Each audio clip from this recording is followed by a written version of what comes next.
What is going on, YouTube? Smitty back here today, and I have another MLB The Show 26 video for everyone. Today, I'm going to be talking about the new Threads program. That is coming to MLB The Show 26 tomorrow, March 25th.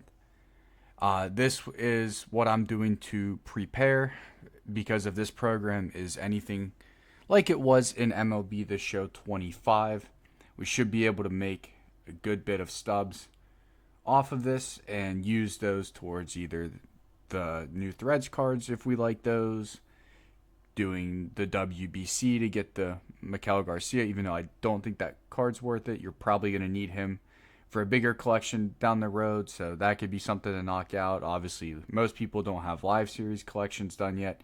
Stubs could go towards those, or they could go to more investments for the future to make even more stubs. So I have it on my screen here. These are a list of the new threads players that I am invested in currently. So these are all guys that in the past offseason have went to a new team. This is not the complete list of every single player that changed teams, but this is a list of guys that I could see them giving a card to in the game, if that makes sense. These are like the medium to bigger name guys that change teams or like have had cards before. So kind of starting at the top, Freddie Peralta, he went from Milwaukee to the Mets. I'm invested in him kind of regardless of the new threads thing. He could potentially get a card. I'm invested in Bregman outside of just the new threads too. I'm kind of skeptical that Bregman would get a new threads card as he has a WBC card. I mean, they could, but it'd kind of be overkill to me. Bo Bichette is another one. He went from the Blue Jays to the Mets. Eugenio Suarez, again, like Bregman, he has the WBC card.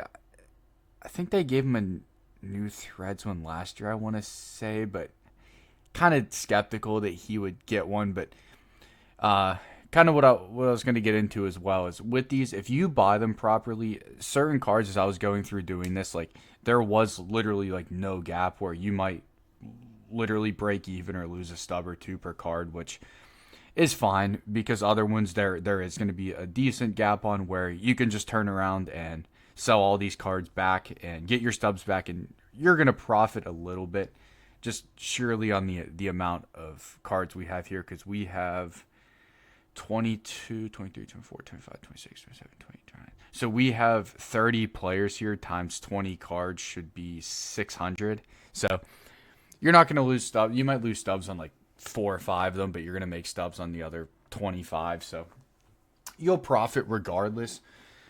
But what we're kind of looking for is if you saw what happened when the St. Patrick's Day program came out with the Hunter Green and Riley Green, their prices went ridiculous because there were those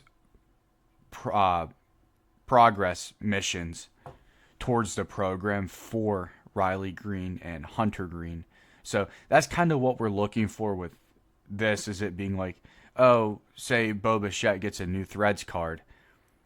Go ahead and use Bo Bichette, get 500 PXP or something. You'll get progress towards a mission. That should in turn skyrocket his short-term price, and we could sell off our cards.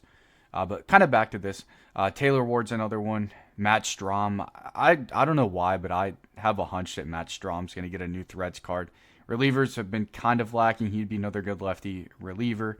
Kenley Jansen, he has the WBC card, so again, kind of skeptical he would get a new threads card, but anything's possible. We have Devin Williams, Brandon Nimmo. I'm playing through that Team Affinity stuff right now. His swing is nasty. I hope he does get a good new threads card. We have Wilson Contreras, Merrill Kelly. Jorge Polanco's another one I could see them giving a new threads card to. He went from the Mariners to the Mets. He always has a good swing, switch hitter, so that would be a very good card if they drop him. Dylan Cease, I'm kind of invested in him outside of the new threads program as well, but he went from the Padres to Toronto. We got Sonny Gray, Brendan Donovan, Brandon Lau, Robert Suarez, Ranger Suarez, Marcelo Zuna, Edward Cabrera could be one that they give a card to. They seem to love giving him cards throughout MLB The Show. Framber Valdez, Adolis Garcia, Mackenzie Gore, Jeff McNeil, Cedric Mullins, Justin Verlander. This is another one that something just tells me that he's going to get a new Threads card as well, going from the Giants to the Tigers, as this is probably his last year in the league, so I would kind of figure that they would want to get him a couple cards in this year's MLB before he's out of the game for a little bit. Josh Bell's another one that they could give a card to. People, I mean, at least I in the past have liked Josh Bell cards. Good power usually on both sides, the switch hitter. Pretty good swing, so that would be nice. Mike Yastrzemski, Hobie Milner, he got a new Threads card last year. He had that super glitchy left-handed submarine Darren O'Day-ish kind of release, so maybe they run it back, give him another card. Brad Keller, and then Marcus Semien. So that's the list that I'm invested in. They're all throughout here. Like I said before, I will have this spreadsheet in the description of this video if you want to see who I'm invested in, if you want to invest as well. I will have also a blank copy, so all you would need to do is open up that blank copy, go into File, make a copy, save that to your Google Sheets, and you will have your own copy to use. It doesn't have all my stuff in there. Anything else I want to say? Yeah, so again, just make sure when you're buying these, don't just click buy now, put in the orders. Try to get them as close to quick sell value as possible. The way you can find out what that is, if you don't know off the top of your head, if you put in a one stub buy order, it'll say, hey, you can't do that. Minimum quick sell value is, say, 400. You have to, then you know, okay, quick sell is 400. If there's no sell orders on the board, you just throw in the buy orders, rate it quick sell. And then even if for whatever reason they say they do something different this year, none of these guys go ahead and spike up in price, you're going to make stubs purely just off flipping this amount of cards. So if you do all of them, it should be around 600 cards. Yeah. Oh, another thing. If you do not have a lot of stubs, the highest ROI is probably going to be off of the bronze cards. So make sure if you got to buy anything, just go through and buy the bronze cards first and then work your way up to the silvers and then the golds. There are a couple of diamond cards, Pete Alonso and Kyle Tucker being a couple of them. However, to buy Pete Alonso, I think the last time I checked, he was around 6,000 stubs. Getting 20 of them, you'd need 120K. That's a bit much for most people, even me. Like, I got like 700,000 stubs and other stuff. I don't have 120K sitting in my stub balance liquid right now, so I don't know. They could. Does Pete get one? There's a good chance. Does his price go crazy? Maybe.